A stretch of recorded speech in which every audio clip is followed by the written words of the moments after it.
Hello, Reverend Carol here. Can you believe that the summer break is almost over and it's gone by pretty quickly, it seems? Are you getting ready to go back to school? How are you feeling about that? It's okay to be a little nervous, maybe even a little scared. For some of you, it's been a long time. You know what I do when I get a little anxious and a little nervous? I take 3 good deep breaths, kind of like this. I breathe in, then I just exhale. I breathe in, then I exhale. And what that does is it just kind of helps calm me just a little bit. And it also helps remind me that God within me has got this. You know what else really helps? Is talking to someone about my feelings. So if you're feeling a little anxious or a little scared, talk to your mom or your dad or that special adult in your life and let them know how you're feeling. That way they can just love up on you and assure you that they're there for you. Even though we here at Unity of Austin haven't seen you in a very long time, we're here for you too. We think about you all the time and we really, really, really miss you. But we keep you in our prayers and we know that God is watching over.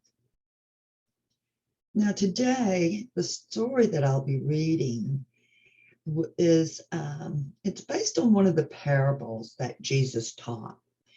And we're still learning about the wisdom teachings in the Bible, a way to seek understanding. And that's what Jesus did. He used parables to teach wisdom. They were very symbolic short stories. And this story in particular today is based on one called the Prodigal Son. And it's found in the Bible in the New Testament book of Luke. And that's in chapter 15, verses 11 through 32, if you want to read it yourself or have one of your parents read that to you. And of course, the story today is called Nathan Leaves Home.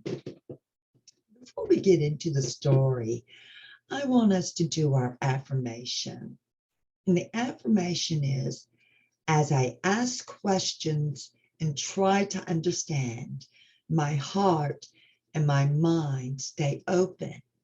And I'm going to say that 2 more times, and I hope you'll say it with me.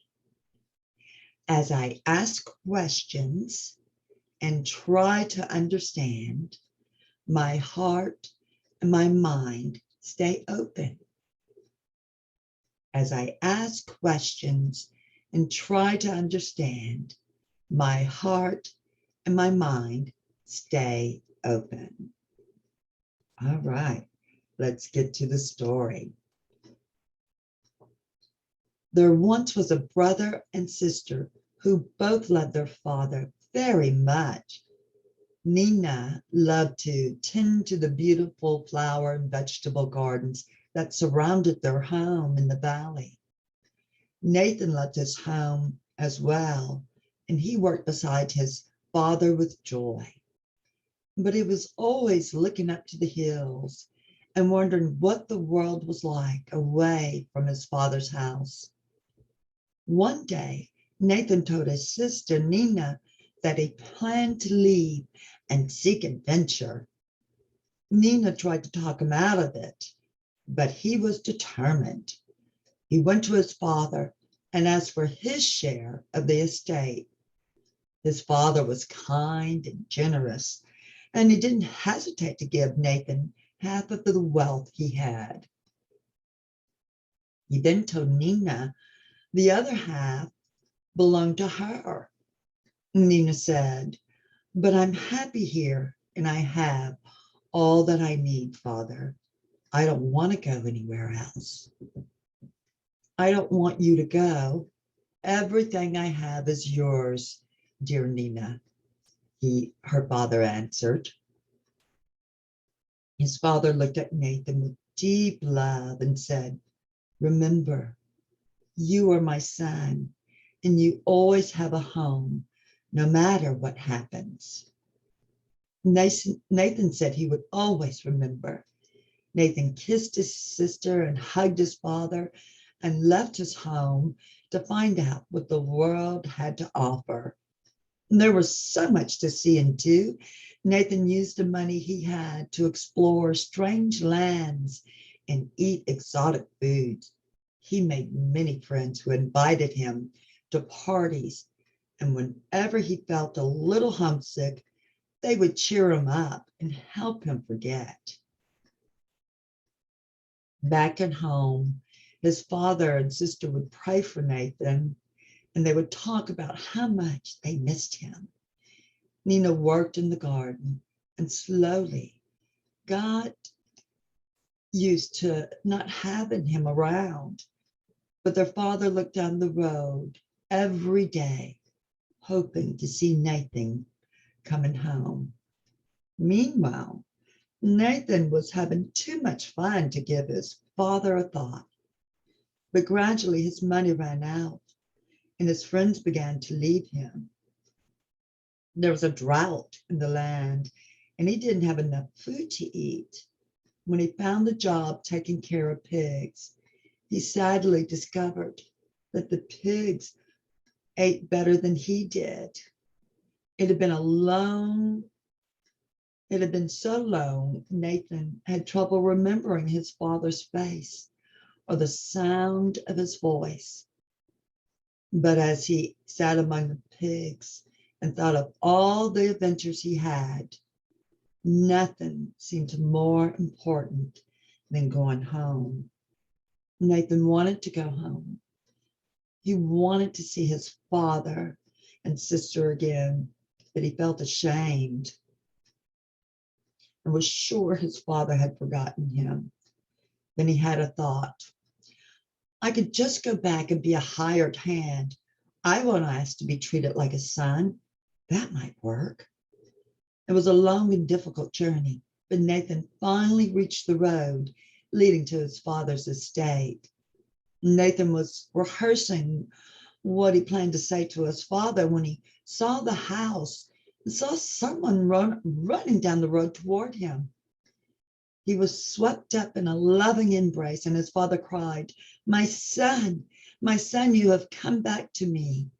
Every day I have waited for you, and you have come." Nathan tried to say what he had rehearsed. "I wasted all your money, Father. I am not fit to be your son. Just let me work as a hired hand, and that's all I will ever ask of you." But his father was too busy calling for the servants and giving instructions for a celebration and wouldn't listen.